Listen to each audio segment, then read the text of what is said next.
Hello guys, स्वागत है आपका निफ्टी, सेंसेक्स और बैंक निफ्टी के एक और डेली एनालिसिस वीडियो में, जहां पे तीनों का एनालिसिस हम डिस्कस करेंगे डिटेल में। किस तरह से मेरा कंप्लीट प्लान बन रहा है फ्राइडे के लिए, किन बातों का हम ध्यान रखते हुए चल सकते हैं जिससे कि हम एक बेहतरीन ट्रेड कैप्चर कर सकें। सबसे पहले बात करते हैं निफ्टी 50 के डेली टाइम फ्रेम चार्ट पे। तो यहाँ पे सिंपल सा प्लान कल हमने यही डिस्कस किया था कि यहाँ पे टॉप के आसपास आके एक हैमर टाइप कैंडल हमने बनाई है। तो या तो मार्केट इस कैंडल का हाई क्रॉस करता है, डायरेक्टली अच्छा गैप अप खुल जाता है, तब हम बाइंग करते हुए चल सकते हैं, या फिर मार्केट जब इस कैंडल का 50-60% लेवल क्रॉस करेगा नीचे की साइड पे, तब हमें एक अग्रेसिव सेलिंग वहां पे देखने को मिल सकती है, जहां पे बायर्स अपनी पोजीशन कवर करते हुए नजर आ सकते हैं। मार्केट ने प्रॉपर एक इनसाइड कैंडल आज के दिन बनाई है। मंथली एक्सपायरी का दिन था आज के दिन और कोई खास मोमेंटम होता हुआ हमें नजर नहीं आया। ऑप्शन सेलर्स की एक्सपायरी वो बन के रह गई, क्योंकि जैसा आप देखेंगे इस पूरी कैंडल को अगर आप कैलकुलेट करते हैं नीचे से ऊपर तक, तो जो इसका 0.61 लेवल आ रहा था फिबोनाची रिट्रेसमेंट का 50-60% लेवल जो हमने डिस्कस भी किया था, उसके नीचे मार्केट एक बार भी गया ही नहीं। तो पूरे दिन भर मार्केट ने 50-60% लेवल क्रॉस किया नहीं कैंडल का, तो मार्केट में कोई सेलिंग भी हमें अच्छी देखने को नहीं मिली। मार्केट ओवरऑल एक छोटी सी रेंज में पड़ा रहा। अब इंपॉर्टेंट ये हो जाता है हमारे लिए, कल के लिए अच्छा सेटअप हमारे लिए ये है कि इनसाइड कैंडल का अगर मार्केट हायर पॉइंट क्रॉस करता है या फिर लोअर पॉइंट वापस से क्रॉस करता है, फ्लैट गैप डाउन वगैरह खुल के, तो हम नीचे की साइड पे कुछ सेलिंग प्लान करते हुए चल सकते हैं। और जब मार्केट इसका हाई क्रॉस करेगा तब हम बाइंग के लिए कंटिन्यू करते हुए चल सकते हैं, क्योंकि जैसे मार्केट ने यहां से काफी अच्छा मूव लिया, उसके बाद मार्केट अभी थोड़ा रुकता हुआ सा, थोड़ा पॉज लेता हुआ सा नजर आ रहा है। इनसाइड कैंडल हमें क्या शो करती है कि मार्केट में एकदम पॉज हमें आज के दिन देखने को मिला है, जहां पे बायर सेलर्स इक्वली कोशिश करते रहे, कोई भी यहां पे जीत नहीं पाया। इस वजह से मार्केट छोटी सी रेंज में ऊपर नीचे करता हुआ रह गया और ऑप्शन सेलर्स को उसका बेनिफिट मिलता हुआ नजर आया। तो अब आगे के लिए हमारे लिए इंपॉर्टेंट ये है कि यहां से अगर जैसे वापस से मार्केट ऊपर क्रॉस करता है तो हमारा ट्रेंड वैसे ही पॉजिटिव साइड में बना हुआ है। यहाँ पे थोड़ा सा हमने पॉज लिया, इनसाइड कैंडल वगैरह बनाई, वापस से मार्केट अगर इसके ऊपर निकलता है तो हम बाइंग कंटिन्यू करते हुए चल सकते हैं। अदरवाइज मार्केट अगर इसके नीचे आता है तो हम छोटी क्वांटिटी से सेलिंग प्लान कर सकते हैं पहले, क्योंकि एक तो वो ट्रेंड के अगेंस्ट में है। दूसरी बात क्या है कि यहां से अगर निकलता है तो अभी भी मेजर कैंडल का लो हमने क्रॉस नहीं किया होगा, वो थोड़ा सा नीचे हमें देखने को मिल रहा है। तो पहले हम सेलिंग में छोटी क्वांटिटी लगा सकते हैं, इनसाइड कैंडल का ब्रेकडाउन होता है जब, फिर वापस से थोड़ा नीचे एक सेकंड प्राइजेशन बनने के बाद और क्वांटिटी ऐड कर सकते हैं। अब हम लोग आ चुके हैं 15 मिनट टाइम फ्रेम पे, जहां पे ये कुछ लेवल्स मैंने आपसे डिस्कस किए थे। दो लेवल के बीच में मार्केट पड़ा रहा, सपोर्ट भी उसके आसपास ही लिया, रेजिस्टेंस भी उसके आसपास ही लिया और पूरे टाइम उस लेवल को क्रॉस ही नहीं किया। मार्केट खुलता है फ्लैट प्राइस के आसपास, फर्स्ट एक से एक शार्प मोमेंटम यहाँ पे देता है, बाउंस देता है, एक स्पाइक लगाता है बेसिकली। उसके बाद मार्केट धीरे धीरे करता हुआ सेलिंग में आ जाता है। जैसा मैंने आपसे कहा था, बाइंग का अच्छा मूव हमें जब भी मिल पाएगा सिर्फ और सिर्फ जब मार्केट अच्छा गैपअप में देता है, क्योंकि गैपअप में कैसा है 500 का लेवल पास में आ जाता, तभी कॉल राइटर यहाँ पे डरता। पर यहाँ पे मार्केट ने कोई ब्रेकआउट वगैरह ही नहीं करा। 500 का लेवल तो छोड़ो, मार्केट ने ये हायर पॉइंट को अपने क्रॉस नहीं करा, रेजिस्टेंस को क्रॉस नहीं करा, तो कॉल राइटर पे कोई खतरा बढ़ने का सवाल पैदा नहीं होता। तो बाइंग का कोई अच्छा मूव हमें देखने को नहीं मिला और सेलिंग धीरे धीरे होती रही यहाँ पे। और जैसे ही मार्केट ने 50-60% लेवल के आसपास आया, एक बार मैं आपको कैलकुलेट करके दिखाता हूं। अगर लोअर पॉइंट से लेकर आप हायर पॉइंट को कैलकुलेट करेंगे तो एक्जैक्टली जो 0.61 लेवल निकल के आ रहा है, इस तरह से आप देखेंगे तो मार्केट 5% के आसपास यहाँ पे 0.5% से लेकर 0.6%, इसी जोन के अंदर में मार्केट सपोर्ट लेके खड़ा रहा। इसके नीचे अगर मार्केट जाता तब हमें अग्रेसिव सेलिंग देखने को मिलती, जैसा हमने प्लान किया था। अब आगे के लिए सिंपल है कि या तो वापस से मार्केट जैसे अच्छा खासा गैपअप दे दे, इस लेवल के आसपास आता है, तो इस लेवल के आसपास हम 2-3 बार रेजिस्टेंस ले चुके हैं, यहां से अगर निकलता है तब हम बाइंग प्लान करते हुए चल सकते हैं। अदरवाइज मार्केट फ्लैट खुल जाएगा तो इनसाइड कैंडल के अंदर हम बने हुए हैं, यहाँ पे मेरा कोई भी प्लान नहीं है, हम न्यूट्रल माइंडसेट से यहाँ पे बैठे रहेंगे। या तो फिर वो नीचे निकलता है तब हम ब्रेकडाउन वगैरह के साथ कुछ सेलिंग प्लान कर सकते हैं। ये 199 के आसपास हमारा एक इंपॉर्टेंट सपोर्ट बना हुआ है और ऑलमोस्ट इसी के आसपास हमें 0.61 का फिबोनाची गोल्डन रिट्रेसमेंट लेवल भी देखने को मिल रहा है। और वैसे भी एक दिन पहले क्या हुआ, मार्केट फ्लैट से हल्का सा गैप डाउन खुला, ऊपर जाने की कोशिश करा पर नहीं जा पाया, मतलब हल्का सा नीचे गया फिर ऊपर चला गया। तो इस तरह से अगर वापस नीचे निकलता है तो हम सेलिंग में ही कुछ प्लान करते हुए चल सकते हैं। डायरेक्टली सपोज करो मार्केट गैप डाउन खुल जाता है तो वैसे भी ये सेलर्स वगैरह जो यहाँ पे बैठे हैं ये प्रॉफिट में आ जाएंगे। उसके बाद अगर मार्केट कंटिन्यू करता है, स्विंग पॉइंट वगैरह को ब्रेक डाउन करता है, तो थोड़ा सा और बायर्स यहाँ पे प्रॉफिट बुक कर सकते हैं, पीछे से जो बैठे हुए हैं उन पे खतरा बढ़ सकता है, तो उसमें भी हम सेलिंग प्लान करते हुए चल सकते हैं। तो बेसिकली हम सिंपल रखेंगे प्लान को कि इनसाइड कैंडल के ब्रेकआउट ब्रेकडाउन के साथ ही हमें कोई अच्छा मोमेंटम मिलेगा। अदरवाइज मार्केट एक ओवर स्ट्रेच लेने के बाद, यहाँ पे अच्छा स्ट्रेच लेने के बाद कंसोलिडेट करता हुआ, थोड़ा सा वोल्टिलिटी शो करता हुआ, जिगजैग करता हुआ नजर आ रहा है। तो या तो वापस से नीचे निकल जाए तब हमें यहाँ पे थोड़ा सा बायर्स की तरफ से प्रॉफिट बुकिंग, थोड़ा सा इस तरह से सेलिंग देखने को मिलेगी। अदरवाइज वापस से ऊपर क्रॉस करता है तो ट्रेंड मार्केट कंटिन्यू करता हुआ नजर आएगा।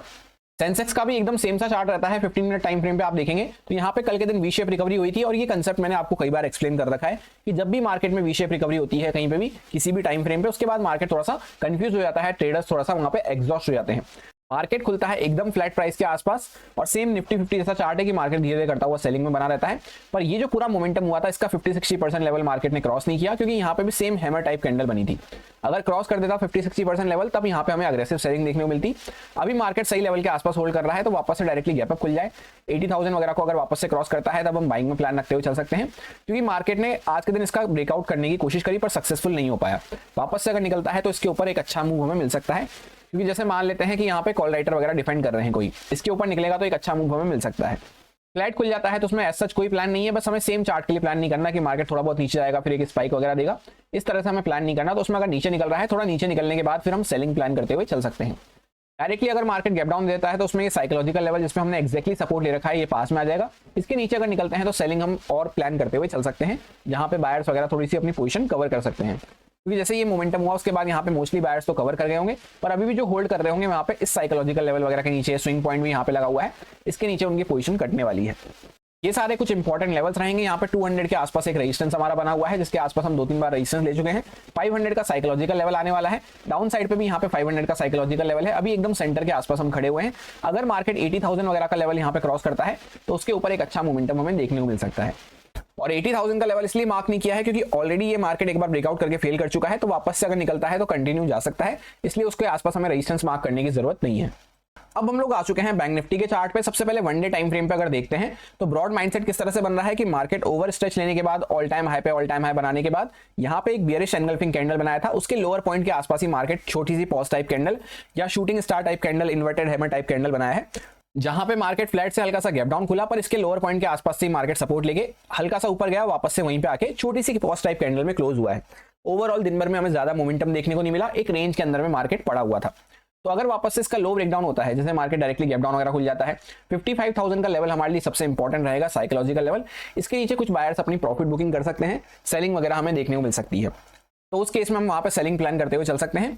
अदरवाइज मार्केट अगर इसका हायर पॉइंट क्रॉस करता है तो काइंड ऑफ यहाँ पे इम्परफेक्ट इनसाइड कैंडल भी आपको देखने को मिल रही है, इसके ऊपर हम कुछ बाइंग का मूव प्लान करते हुए चल सकते हैं। इस बीच में मेरा कोई भी प्लान नहीं है, या तो मार्केट हायर साइड पे 500 का लेवल क्रॉस करे तब हम बाइंग के लिए सोचेंगे, या फिर 55,000 का market psychological level down side पे क्रॉस करे तब हम सेलिंग के बारे में सोचेंगे। बीच में हमें यहाँ पे न्यूट्रल माइंडसेट से बैठे रहना है, इसमें मेरा कोई भी प्लान नहीं है। अब हम लोग आ चुके हैं 15 मिनट टाइम फ्रेम पे। ये कुछ लेवल्स हमने डिस्कस किए थे। सिंपल सा प्लान मैंने आपको ये शेयर किया था कि सेलिंग हुई है, उसके बाद मार्केट यहीं पे लोअर साइड पे होल्ड कर रहा है, तो या तो वापस से 500 वगैरह के ऊपर निकलना चालू करता है, डायरेक्टली गैप अप वगैरह मिल जाता है, वो सबसे बढ़िया रहेगा, या फ्लैट खुल के ऊपर निकल जाता है, तो उस केस में हम बाइंग प्लान कर सकते हैं। अदरवाइज फ्लैट खुल के नीचे निकलता है या डायरेक्टली गैप डाउन वगैरह खुल के 55,000 का लेवल ब्रेक डाउन करता है, तब हम सेलिंग में प्लान रखते हुए चल सकते हैं। अब होता क्या है, मार्केट खुलता तो गैप डाउन है, फ्लैट से हल्का सा गैप डाउन खुलता है, पर अच्छा खासा गैप डाउन नहीं खुलता, 55,000 के थोड़ा ऊपर ही खुलता है। और आज के दिन एक न्यूज आई थी कि एक्सिस बैंक के रिजल्ट आने वाले हैं, तो एक्सिस बैंक आपने अगर देखा होगा मॉर्निंग में चार्ट, तो गैप डाउन खुलने के साथ ही फर्स्ट कैंडल के साथ ही एक अच्छा मोमेंटम करता हुआ नजर आया। उस वजह से क्या है, यहाँ पे भी थोड़ा सा स्पाइक हमें देखने को मिला, और मार्केट में ये जो रेंज बनी हुई थी इसी के अंदर में मार्केट पूरा फंस के रह गया। तो अभी बेसिकली यहाँ पे प्रॉपर टाइट रेंज बन चुकी है, एंड में सेलिंग भी हमें देखने को मिली है।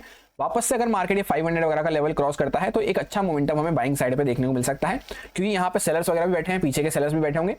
500 वगैरह के ऊपर डायरेक्टली गैप अप मिल जाए या इसके ऊपर मार्केट क्रॉस करता है, तब हम बाइंग में प्लान रखते हुए चल सकते हैं।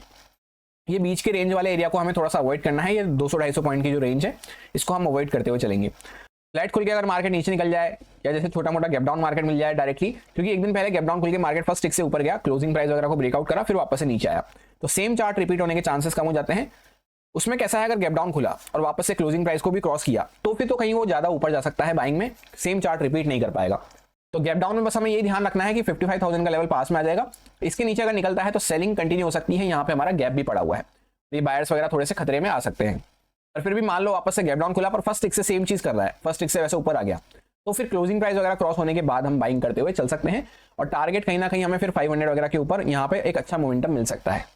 यही मेरा सिंपल सा एनालिसिस बन रहा था तीनों इंडेक्सेस में, जो आपके साथ प्योरली एजुकेशन एक्सपीरियंस पर्पस से शेयर किया गया है, सारे लॉजिक्स और रीजंस को एक्सप्लेन करते हुए अच्छे से, काफी डिटेल में। अब अगर आपको अच्छा लगता है, समझ में आया, तो आप इसको यूज में ले सकते हैं अपने रिस्क पे, अपने प्रॉपर रिस्क मैनेजमेंट को फॉलो करते हुए, अच्छे से स्टॉप लॉसेस वगैरह को फॉलो करते हुए। Happy Friday, thank you.